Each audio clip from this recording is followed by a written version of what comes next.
Well, it looked like Caitlin Clark is standing up for herself and letting her presence be felt very, very strong.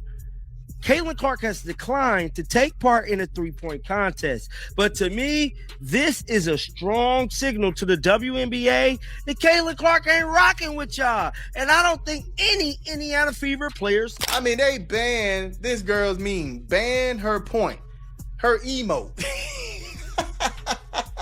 Banned it from other companies that the WNBA are partnered with. Banned it from being used, man. This is crazy work. Caitlin Clark declined. Aaliyah Boston not invited. Perhaps the biggest miss of them all, the viral sensation, the second biggest name in the WNBA, the point princess herself, Sophie Cunningham, who's among the top 5 in three-point percentage from three-point range. Sophie Cunningham doesn't even get an invite to the three-point contest? What if the biggest controversy of WNBA All-Star Weekend had nothing to do with the three-point contest itself? Just when fans expected Caitlin Clark to light up the court, she reportedly stepped away. And suddenly, everyone started asking the same question. Was this really about an injury? Or was something happening behind? The scenes after Sophie Cunningham's absence sparked outrage. If that's true, what was the league trying to avoid, and what happens next? We thought it was done. Just when we thought enough records were broken for the day. Not only does USA get record-breaking viewership and ratings, CBS, come on down. We're going to break some records for you and raise your viewership ratings as well as only the GOAT, Caitlin Clark, can do. CBS receiving their highest rated WNBA game throughout the entire season at the hands of Caitlin Clark. Meanwhile, the WNBA got shoved the middle finger from Caitlin. The timing could not have been worse for the league. After spending the last 2 years watching Caitlin Clark become the biggest attraction women's basketball has seen in decades, the WNBA was hoping the three-point contest would become another must-watch event. Telling you guys for years, this dump of a league is allergic to profit. I've been telling you guys for years, the WNBA operates as a charity, not a business. You see, when you operate as a charity, your mentality is completely different. Charities are concerned about feelings. Charities are focused on emotion. Charities prioritize things like friendship, unity, caring. Instead, the headline quickly shifted from who's competing to who's missing, and that is never the kind of conversation a league wants leading into one of its showcase weekends, the biggest name on the invitation. Liz said no. The second largest conversation centered on someone who never even received an invitation.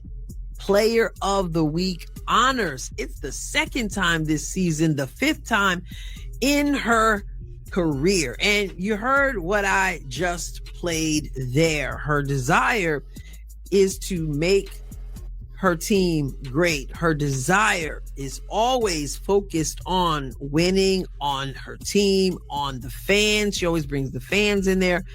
And she gets Player of the Week honors. Now, here's the main thing. I mean, Player of the Week. That is where Sophie Cunningham entered the story for many fans. Sophie's omission was baffling. She has been one of the league's most efficient three-point shooters this season, sitting near the top of the percentage rankings while also becoming one of the WNBA's fastest-growing personalities. The reason I can like Caitlin Clark, or the reason I can support Caitlin Clark, is because it's not about race. Who cares that I'm black? Who cares that she is white? It is not about race. And that's why I feel like the media, the WNBA, and just people in general has just lost the plot. This is not about race for me, and it never will be. Caitlin Clark is not the face of racism. If you've been here over the past 2 weeks, you have heard me state that plenty of times. If you are not emotionally mature enough to separate the nonsense from this woman, then it's really no conversation to have. So when the participant list was announced and her name was nowhere to be found, fans immediately started asking the obvious question: If this contest is supposed to showcase the league's best shooters and biggest attractions, how does one of the hottest names in the sport not even get an invitation? That question only became louder after Caitlin Clark declined her invitation. Now, to be fair, there are several possible reasons Caitlin chose not to participate. She has dealt with injuries throughout the season, and preserving her health before the second half of the year is a perfectly reasonable explanation. Even some analysts who follow the Fever closely have suggested that managing her workload may have been the biggest factor, but that did not stop the internet from creating its own theories. Fans began connecting dots that may or may not actually be connected. They pointed to Sophie's absence from the contest. They pointed to recent frustrations surrounding how Caitlin has been officiated. They pointed to moments throughout the season where they felt the league failed to capitalize on or adequately protect its biggest star. Whether those conclusions are correct is another debate entirely, but the perception itself became part of the story. That is the challenge the WNBA continues to face. When millions of fans already believe Caitlin Clark has not always been treated fairly, every controversial decision becomes fuel for another round of debate.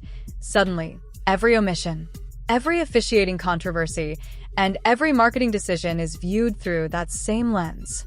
2026 three-point participants: Ryan Howard, Marina Mabrey, AZ Fudd, Bridget Carlton, Natisha Heidemann, and Janelle Salute. As Casey at Behind the Line would say, who, and who? Ryan Howard, Marina Mabrey, AZ. There's like no actual superstar name in. Then came another controversy involving Sophie Cunningham, her now famous pointing celebration, which had become a viral meme among basketball fans online, reportedly drew league attention and restrictions on its use in certain promotional settings. Regardless of how people felt about the celebration itself, many fans saw it as another example of the league appearing uncomfortable whenever one of its fastest-growing personalities generated attention in an unconventional way. Ironically, the very moments that spread across social media for free are often the moments leagues spend millions of dollars trying to manufacture. That irony was impossible to ignore, because professional sports today are no longer driven solely by statistics, championships, or highlight reels. Caitlin Clark has become one of those rare athletes whose presence alone can transform an ordinary matchup into a national event, while Sophie Cunningham has built a reputation as one of the league's most recognizable personalities by embracing her individuality and creating moments that fans genuinely enjoy discussing. For that reason, many fans believed the league missed a significant promotional opportunity. I'll tell you why the Indiana Fever right now is America's team. Let me count the ways. Well, Caitlin Clark, okay? Love her or not, you have to admire her. She's incredible. She just came off this record-setting weekend, back-to-back games, 45 points, 10 assists, you know, the whole thing, this number of steals, 4 steals, 2 blocks, like only 5 players, WNBA and NBA. She's the only WNBA player to do it. She continues to break. Instead of creating an event centered around some of its most talked about stars, the conversation quickly shifted toward the players who were absent and the questions surrounding their absence. Whether those criticisms are entirely fair or not, the fact remains that the discussion surrounding the three-point contest became dominated by controversy rather than anticipation, which is rare.